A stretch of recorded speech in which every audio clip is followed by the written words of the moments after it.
First of all, I feel that collaboration here at school is so important because it's protected time that we are allowed to share ideas and bounce ideas off of each other. We're able to look at strengths and weaknesses of our staff as it applies to science benchmarks. Through that, we're able to take it and build powerful engagement lessons.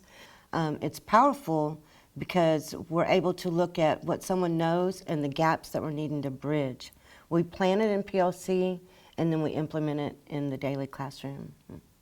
Well, collaboration has really been key as being a first-year teacher and really finding my way in my classroom and really establishing who I want to be as a teacher outside of college and my education background. But now it's no longer, you're not on an island by yourself anymore, and it's not evaluative. So why not come together and bounce ideas off of other staff members that are part of your team?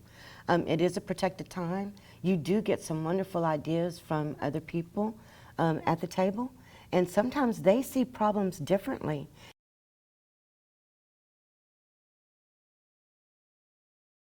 We meet once a week for 2 hours, and through that I've really been introduced to a lot of awesome resources. My teammates are awesome and have really shared everything they could with me to help make sure my first year went as smoothly as possible. I am new to PLCs. It's not something I had experience with in student teaching in Georgia and where I student taught at. So I found it very effective for me to go and visit other PLCs. I knew my teammates had been a part of other PLC teams with other people, so I wanted to make sure I was bringing the most to the table. So I called up my administration and I said, hey, how about I go visit some other ones? Let me see how everybody's doing it so I can bring the most to the table. I have a wonderful scientific team that decided to meet with me before or after school sometimes.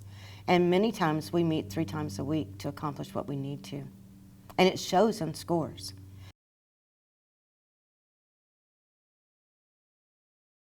Some systems we have in place with our PLC to really help it be as effective as possible is we get our agendas ahead of time so we can really see what data we're looking at.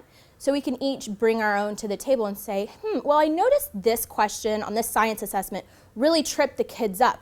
Like, what was it about this question? Was it the way it was asked? Was it the way we taught it?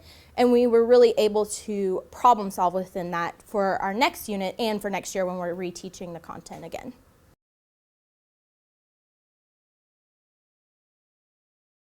If you go ahead and pull the scores and put the data in front of them in color-coded form, I love it. It's yellow, red, and green. That sometimes those numbers speak for themselves. And you don't have to put the teacher name on it or anything, it's just here. This is what we're looking at as 6th grade science data. And that data and those numbers are more powerful than anything that you could sit there and discuss for 40 minutes. And then we have a plan in advance for what's coming up.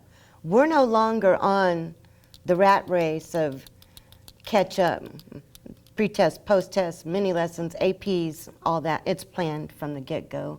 And then we're just teaching and watching for mastery.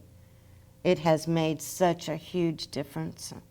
We're not where we want to be, but it has made a huge difference.